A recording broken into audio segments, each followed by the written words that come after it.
Hello friends, வணக்கம் and welcome back to my channel. இன்றைக்கி நம்ம சேனலில் ரொம்பவே ஹெல்த்தியான ஒரு பிரேக்ஃபாஸ்ட் ரெசிபி எப்படி பண்ணுறதுன்னு பார்க்கலாம். ஒரு சின்ன கப் அளவுக்கு பச்சை பட்டாணி எடுத்திருக்கேன்.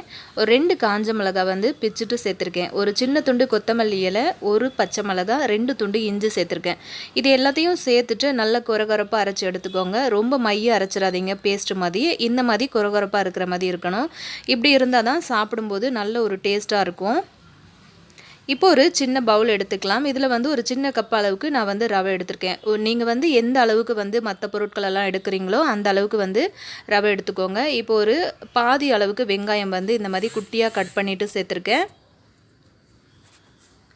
சேர்த்த பின்னாடி நம்ம இப்போ அரைச்சி வச்சுருந்தோம்ல அந்த பேஸ்ட் எல்லாத்தையுமே உள்ளே சேர்த்துக்கலாம். உங்கள் வீட்டில் திடீர்னு கெஸ்ட்டு வந்தாலும் சரி, வீட்டில் இருக்கிறவங்களுக்கும் சரி, நீங்கள் இந்த மாதிரி ஒரு பிரேக்ஃபாஸ்ட் ரெசிபி பண்ணி கொடுத்தீங்க அப்படின்னா ரொம்பவே ஆசையாக சாப்பிடுவாங்க. அவ்வளோ டேஸ்டியாக இருக்கும். கொஞ்சமாக தண்ணி ஊற்றி கொஞ்சம் கொஞ்சமாக இதை மிக்ஸ் பண்ணி எடுத்துக்கலாம். ரொம்பவே தண்ணி சேர்த்துக்க வேணாம். கொஞ்சம் கொஞ்சமாக ஆட் பண்ணி இந்த மாதிரி கலந்து விட்டுக்கோங்க. இதை நம்ம தோசை மாதிரியும் ஊற்றிக்கலாம். அதுக்கு இன்னும் கொஞ்சம் எக்ஸ்ட்ராவாக நீங்கள் தண்ணி சேர்க்க வேண்டியிருக்கும். இப்போ ஒரு பாதி அளவுக்கு நான் எலுமிச்சம்பழம் பிழிஞ்சு விட்டுருக்கேன். நல்ல ஒரு புளிப்பு டேஸ்ட்டு கிடைக்கும். அதனால நான் எலுமிச்சம்பழம் சேர்த்துருக்கேன். எலுமிச்சம்பழம் இல்லை அப்படின்னா நீங்கள் கொஞ்சமாக தயிர் சேர்த்துக்கலாம். இப்போ நான் ஒரு பிஞ்ச் அளவுக்கு சால்ட்டும் கொஞ்சமாக சோடா தூளும் நான் சேர்த்துருக்கேன். அதாவது இட்லி சோடா. எல்லாத்தையும் சேர்த்து இதை மாதிரி நல்லா கலந்து வச்சுட்டு ஒரு 5 நிமிஷத்துக்கு அதை மூடி வச்சிடலாம்.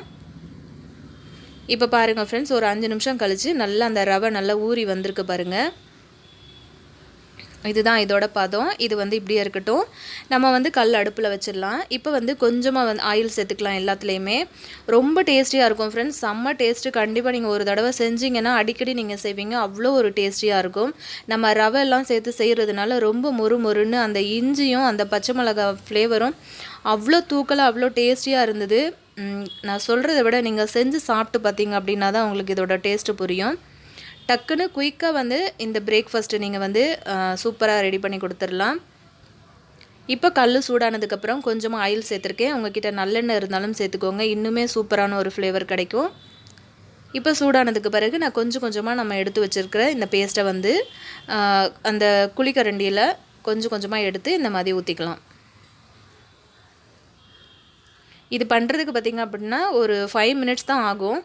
அவ்வளோ ஒரு டேஸ்டியாக அவ்வளோ சூப்பராக இருக்கும் ஃப்ரெண்ட்ஸ். கண்டிப்பாக ட்ரை பண்ணி பாருங்கள். இதுக்கு சைட் டிஷ் அப்படின்னு பார்த்தீங்கன்னா நார்மலாக நம்ம வீட்டில் இருக்கிற சட்னி, தக்காளி சட்னியோ கார சட்னி இல்லை தேங்காய் சட்னி, கொஞ்சம் ஸ்பைஸியாக இருக்கிற மாதிரி சட்னிஸ் இருந்ததுன்னா செம்மையாக இருக்கும். எவ்வளோ பேர் வந்தாலும் நம்ம சளைக்காமல் இந்த பிரேக்ஃபாஸ்ட் ரெசிபி செஞ்சு கொடுத்துடலாம். அவ்வளோ ஒரு டேஸ்ட்டு. அந்த வாசனையை பார்த்திங்க அப்படின்னா இது வேக ஆரம்பிக்கும் போது அதோட ஃப்ளேவரே கிச்சன் ஃபுல்லாகவே நிரம்புற அளவுக்கு அவ்வளோ ஒரு டேஸ்ட்டாகவும் அவ்வளோ ஒரு வாசனையாகவும் இருந்தது. இது எல்லாத்தையுமே நம்ம உள்ளே சேர்த்துட்டு ஒரு 2லேருந்து 3 நிமிஷத்துக்கு லோ ஃப்ளேமில் வச்சுட்டு இதை மூடி போட்டு நம்ம மூடி வச்சிடலாம். வேணும்னா மேலே கொஞ்சம் ஆயில் சேர்த்து விடுங்க. ஏன்னா மேலே நல்லா பொரிய ஆரம்பிக்கணும் இல்லையா, அதனால். இதே மாதிரி ஹெல்த்தியான முருங்கைக்கீரை ரெசிபி வச்சு நான் 2 பிரேக்ஃபாஸ்ட் ரெசிபி நான் அப்லோட் பண்ணியிருக்கேன். அதோட லிங்க்கு நான் டிஸ்கிரிப்ஷனில் கொடுக்குறேன், எண்டு கார்ட்லேயும் கொடுக்குறேன். உங்களுக்கு வேணும் அப்படின்னா மறக்காமல் அதை கிளிக் பண்ணி பார்த்துக்கோங்க. இப்போ இது எல்லாத்தையுமே நம்ம திருப்பி போட்டுடலாம். ரவை அப்படிங்கிறதுனால நல்லா வெந்ததுக்கு பிறகு நீங்கள் திருப்பி போடுங்க. அவ்வளோ டேஸ்டியாக அந்த ரவை பார்த்திங்கன்னா சாப்பிடும்போது நல்ல அந்த உதிரியாக நல்ல மொறுன்னு அவ்வளோ ஒரு டேஸ்ட்டாக இருந்தது ஃப்ரெண்ட்ஸ். நல்லா நீங்கள் லோ ஃப்ளேமில் வச்சிங்க அப்படின்னா தான் இந்த மாதிரி ஒட்டாமல் நல்லா உங்களுக்கு திருப்பி விடுறதுக்கு கரெக்டாக வரும். திருப்பி விடும்போது அதை உடஞ்சிடாமல் கரெக்டாக பார்த்து பக்குவமாக திருப்பி விடணும்.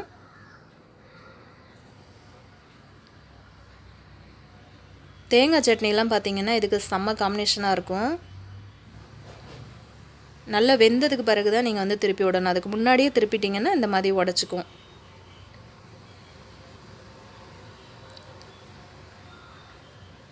அவ்வளோதான் ஃப்ரெண்ட்ஸ். இந்த மாதிரி எல்லாத்தையுமே நான் திருப்பி விட்டுட்டேன்.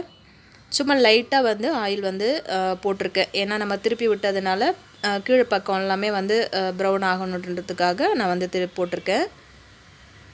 இப்போது 2 நிமிஷம் கழித்து நம்ம இதை ஓப்பன் பண்ணி எடுத்துடலாம். நான் ஸ்டவ் ஆஃப் பண்ணியாச்சு. இதை வந்து இப்போ நம்ம வெளியே எடுத்துடலாம். பாருங்கள் எவ்வளோ சூப்பராக கோல்டு கலரில் அவ்வளோ அழகாக வந்திருக்கு. நல்ல மொறு மொறுன்னு நல்லா டேஸ்டியாக இருந்தது ஃப்ரெண்ட்ஸ். ரொம்ப ஸ்பைஸியாக நம்ம சேர்த்துருக்க அந்த பச்சை மிளகா, அதுக்கப்புறம் காஞ்ச மிளகா, அதுக்கப்புறம் அந்த இஞ்சியோட ஃப்ளேவர் அவ்வளோ அருமையாக இருந்தது அந்த டேஸ்ட்டு. பாருங்கள் எவ்வளோ சூப்பராக இருக்குது. பார்க்கும்போதே சாப்பிடணுன்னு தோணுதா? இப்போவே கூட நீங்கள் ட்ரை பண்ணி பார்த்துட்டு கண்டிப்பாக மறக்காமல் எப்படி இருந்தது அப்படிங்கிறத நீங்கள் கீழே இருக்கிற கமெண்ட் செக்ஷனில் சொல்லுங்கள். மேலே கிறிஸ்பியாகவும் உள்ளே வந்து நல்லா சாஃப்டாகவும் சூப்பராக வந்துருந்துச்சு. இது நான் இப்போ உங்களுக்கு ஓப்பன் பண்ணி காட்டுறேன்.